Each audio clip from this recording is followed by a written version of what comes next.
स्वागत है आप सभी का इस यूट्यूब चैनल पर।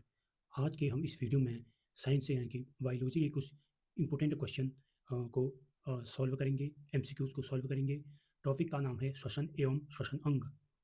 तो ये जो क्वेश्चन हैं, एमसीक्यूज हैं, वो नीट और एसएससी और स्टेट लेवल के जो एग्ज़ाम हैं जिसमें साइंस आते हो, और यूके यानी कि उत्तराखंड एलटी के लिए भी इम्पोर्टेंट है, और साथ ही साथ ये एनसीईआरटी से लिए गए हैं, तो क्लास 11 12 से भी लिए गए हैं, तो ये क्लास 11 12 के लिए भी इम्पोर्टेंट हैं।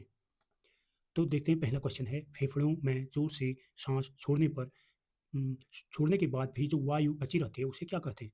Tidal volume, vital capacity, residual volume या इंस्पिरेटरी रिजर्व वॉल्यूम।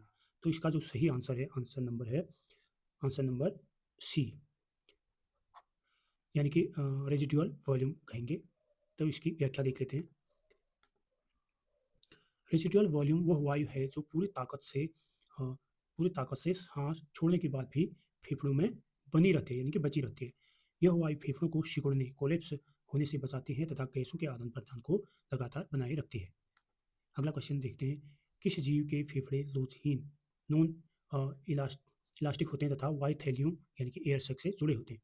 तो इसका जो सही आंसर है, आंसर नंबर वी, बी वाला सही है, यानी कि पक्षियों के जो फेफड़े हैं वो क्या हैं, नॉन इलास्टिक होते हैं। इसकी व्याख्या देख लेते हैं। पक्षियों के फेफड़े कठोर यानी कि रिजिड होते हैं तथा उनमें एयर सैक जुड़े होते हैं। एयर सैक मतलब हवा की थैलियाँ कह सकते हैं। एयर सैक के कारण हवा एक ही दिशा में प्रवाहित होती है, जिससे अधिक ऑक्सीजन प्राप्त होती है और उड़ान में सहायता मिलती है। तो इसका जो आंसर था बी वाला, यानी कि पक्षी। अगला क्वेश्चन है, यदि चूने के पानी यानी कि लाइम वाटर में स्ट्रॉ द्वारा सांस छोड़ी जाए तो चूने का पानी कैसा हो जाएगा? यदि हम उसमें सांस छोड़ दें तो किस तरह का होगा? नीला, हरा, दुधिया या लाल? तो इसका जो आंसर है सी वाला, यानी कि दुधिया हो जाएगा। ठीक, व्याख्या देख लेते हैं। जो हम सांस छोड़ते हैं वो CO2 छोड़ते हैं, ठीक है, ऑक्सीजन लेते हैं, ऑक्सीजन इनटेक करते हैं और CO2 को हम रिलीज करते हैं। तो CO2 लाइम वाटर से अभिक्रिया करके क्या बनाता है? कैल्शियम कार्बोनेट, और जिससे पानी कैसा दिखाई देता है? वो दुधिया दिखाई देता है। अगला क्वेश्चन है, विंड पाइप यानी कि श्वास नली का दूसरा नाम क्या है? तो ब्रोंकियस और ट्रेकिया, फेरिंग्स एंड लैरिंग्स। तो इनमें से कौन सा आंसर है? फोर्थ का आंसर नंबर इसमें होगा बी, ट्रेकिया। विंड पाइप या श्वास नली कहेंगे, तो इसका दूसरा नाम ट्रेकिया है। इसको व्याख्या देख लेते हैं। ट्रेकिया यानी कि श्वास नली हवा को लैरिंग्स से फेफड़ों तक पहुंचाती है, लैरिंग्स से फेफड़ों तक ट्रेकिया पहुंचाती है। इसमें सी आकार के कार्टिलेज रिंग्स होते हैं जो हमेशा खुले रहते हैं। अगला क्वेश्चन है, भोजन और वायु का मार्ग कहाँ अलग होता है? भोजन और वायु कहाँ से अलग अलग हो जाते हैं? क्यों हम भोजन मुंह से लेते हैं तो वायु भी मुंह से लेते हैं, तो वहाँ पर तो एक ही मार्ग है ना, या तो नाक से लेते हैं भोजन तो, और वायु तो क्या होगा? कहाँ से वायु और भोजन अलग अलग चले जाते हैं? तो लेरिंग्स है, ट्रेकिया है, फेरिंग्स है और ब्रोंकियस है। तो इसका जो सही आंसर है, आंसर नंबर सी, फेरिंग्स, यानी कि फेरिंग्स से भोजन और वायु अलग अलग हो जाते हैं। फेरिंग्स भोजन तथा वायु दोनों का सामान्य मार्ग है।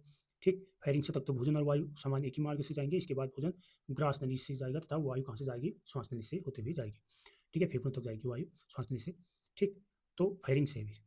तो इसका जो सही आंसर है ग्रेसनी, यानी कि फेरिंग्स। क्वेश्चन नंबर 6 है, ब्रोंकाई के स्टेज रिसेप्टर्स किस तंत्रिका द्वारा श्वसन केंद्र यानी कि रेस्पिरेटरी सेंटर को सूचना भेजते हैं? ठीक है, ऑप्टिक नर्व, वेगस नर्व और फेशियल नर्व और सेटिक नर्व, सिटिक नर्व। ठीक, तो इसका जो आंसर है क्वेश्चन नंबर 6 का वी वाला है, वेगस नर्व। वेगस नर्व फेफड़ों के फैलने की सूचना मस्तिष्क तक पहुंचाती है, यानी कि फेफड़ों के फैलने की सूचना वेगस नर्व मस्तिष्क को देता है। यह श्वसन की गति को नियंत्रित करने में महत्वपूर्ण भूमिका निभाती है।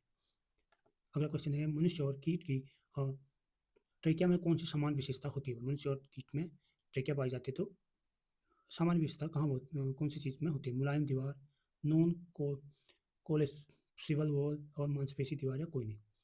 तो इसका जो सही आंसर है बी, नॉन कोलेप्सिबल वॉल। व्याख्या देख लेते हैं। मनुष्य तथा कीट दोनों की श्वास नलिकाएं इस प्रकार बनी होती हैं कि वो आसानी से बंद या चिपकती नहीं है। वायु का प्रवाह लगातार बना रहता है इसमें। अगला क्वेश्चन है आज का, जो कि लास्ट क्वेश्चन है, खरगोश में वोकल कॉर्ड किन दो कार्टिलेज के बीच पाए जाते हैं? जो वोकल कॉर्ड है खरगोश में किन दो कार्टिलेज के बीच पाए जाते हैं? थायराइड एवं अरिटनोइड और क्रिकोइड एवं इपिग्लोटिस, थायराइड एवं क्रिकोइड एंड अरिटनोइड एवं ट्रेकिया। तो क्वेश्चन नंबर जो 8 होगा, थायराइड एवं एरिटेनॉइड होगा इसका जो सही आंसर है। वोकल कॉर्ड थायराइड तथा एरिटेनॉइड कार्टिलेज के बीच स्थित होते हैं, इन्हीं के कंपन से ध्वनि उत्पन्न होती है। क्वेश्चन नंबर 9 है, कोशिकी श्वसन की रासायनिक अभिक्रियाओं की गति किसके द्वारा नियंत्रित होती है? हार्मोन, एंजाइम, विटामिन, खनिज लवण। तो इसका जो सही आंसर है, आंसर वी, एंजाइम। इसकी व्याख्या देख लेते हैं। कोशिकी श्वसन में ग्लूकोज के विघटन की प्रत्येक रासायनिक अभिक्रिया एंजाइम के द्वारा नियंत्रित होती है, और जो ब्रीदिंग है या सांस लेने की जो क्रिया है वो किसके द्वारा नियंत्रित होती है? मेडुला ऑब्लिंगेटा एवं पोन्स के द्वारा। अगला क्वेश्चन, मनुष्य में कॉकरोच के स्पाइरिकल के समान कौन सी संरचना होती है? तो कौन सी होती है? मनुष्य में फेफड़े हो गया, नाक, ग्रसनी या श्वासनली। तो इसका जो आंसर है, आंसर नंबर वी, नोज यानी कि नाक। कॉकरोच में स्पाइरिकल शरीर में वायु प्रवेश द्वार होते हैं, यानी कि शरीर में वायु का प्रवेश स्पाइरिकल के द्वारा होता है कॉकरोच में। उसी तरह मनुष्य में नोज यानी कि नाक के द्वारा वायु का प्रवेश हमारे शरीर में होता है। प्रश्न नंबर अगला है, बुकलंग्स किस समूह के जीव में पाए जाते हैं? मछलियाँ, उभयचर, एरेक्निडा या सरीसृप। तो इसका जो सही आंसर है, आंसर एरेक्निडा। एरेक्निडा के समूह में बुकलंग्स पाए जाते हैं। बुकलंग्स विशेष प्रकार के श्वसन अंग हैं। ये मकड़ी, बिच्छू जैसे एरेक्निडा वर्ग के जीव में पाए जाते हैं। अगला क्वेश्चन है, वायुमंडल से ऑक्सीजन ग्रहण करना तथा कार्बन डाइऑक्साइड छोड़ना क्या कहलाता है? पाचन, उत्सर्जन, गैसीय आदान प्रदान या परिसंचरण। तो इसका सही आंसर है यानी कि गैसीय आदान प्रदान। फेफड़ों की एल्वेलाई में ऑक्सीजन रक्त में प्रवेश करते हैं, यानी कि फेफड़ों में एल्वेलाई होते हैं छोटे छोटे, तो उसी एल्वेलाई से ऑक्सीजन रक्त में प्रवेश करते हैं, रक्त में घुल जाती है, तथा कार्बन डाइऑक्साइड CO2 रक्त से बाहर निकलते हैं, फेफड़ों तक पहुँचते हैं रक्त से, फिर फेफड़ों से होते हुए नोज के द्वारा बाहर निकलते हैं। इसी प्रक्रिया को गैसीय आदान प्रदान कहते हैं। अगला क्वेश्चन है, मेढक में त्वचा किस प्रकार का श्वसन अंग है? त्वचा मेढक में मुख्य श्वसन अंग है, सहायक श्वसन अंग, अस्थायी या कोई नहीं। तो है इसका 13 का, जो कि है सहायक श्वसन अंग है। मेढक फेफड़ों के अलावा अपनी नम त्वचा से भी श्वसन करता है, विशेषकर पानी में रहने के दौरान त्वचा द्वारा श्वसन अधिक होता है, यानी कि पानी में वो त्वचा द्वारा श्वसन करता है, फेफड़ों से जो श्वसन करेगा वो पानी से बाहर करेगा। अगला क्वेश्चन है, मनुष्य के फेफड़ों में कितने लोब होते हैं? दाएं में 2, बाएं में 2, या दाएं लोब 3, बायां 2, दाएं में 2, बाएं में 3, या दोनों में 3 लोब होते हैं। तो इसका जो सही आंसर है, यानी कि दाएं में 3, बाएं में 2, ठीक है, बी वाला।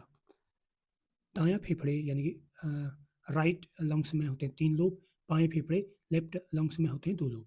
बाएं ओर हृदय होने के कारण बायां फेफड़ा थोड़ा छोटा होता है। हृदय बाईं ओर होता है तो तभी वो थोड़ा सा छोटा होता है फेफड़ा। शरीर के ऊतकों में ऑक्सीजन की कमी की स्थिति क्या कहलाती है? यानी कि टिश्यू में ऑक्सीजन की कमी हो जाएगी तो एनीमिया कहेंगे, हाइपोक्सिया कहेंगे, या हाइपरटेंशन कहेंगे, या एसिडोसिस कहेंगे। तो इसका जो है सही आंसर हाइपोक्सिया। हाइपोक्सिया जब शरीर के ऊतकों यानी कि बॉडी टिश्यू को पर्याप्त ऑक्सीजन नहीं मिलती तो उस स्थिति को हाइपोक्सिया कहते हैं। शरीर के टिश्यू में जो पर्याप्त ऑक्सीजन नहीं मिलती तो उसे हाइपोक्सिया कहते हैं। लंबे समय तक हाइपोक्सिया रहने पर शरीर के अंगों की कार्यक्षमता प्रभावित हो सकती है। अगला क्वेश्चन है, मनुष्य द्वारा छोड़ी गई वायु में ऑक्सीजन, कार्बन डाइऑक्साइड और नाइट्रोजन का प्रतिशत लगभग कितना होता है? ए वाला है ऑक्सीजन 21, कार्बन डाइऑक्साइड और नाइट्रोजन 0.04% CO2 है। तो बी वाला इसमें सही आंसर होगा, यानी कि ऑक्सीजन हम जब छोड़ते हैं तो 16%, CO2 4% हो जाती है, और नाइट्रोजन लगभग 78 या 79 के करीब हो जाता है। तो इसमें बी है 78% नाइट्रोजन। सांस छोड़ते समय ऑक्सीजन की मात्रा घटकर लगभग 16% रह जाती है, CO2 बढ़ जाती है 4%। तो इस वीडियो में इतना ही, मिलते हैं अगले वीडियो में एक नई टॉपिक के साथ। तब तक के लिए धन्यवाद।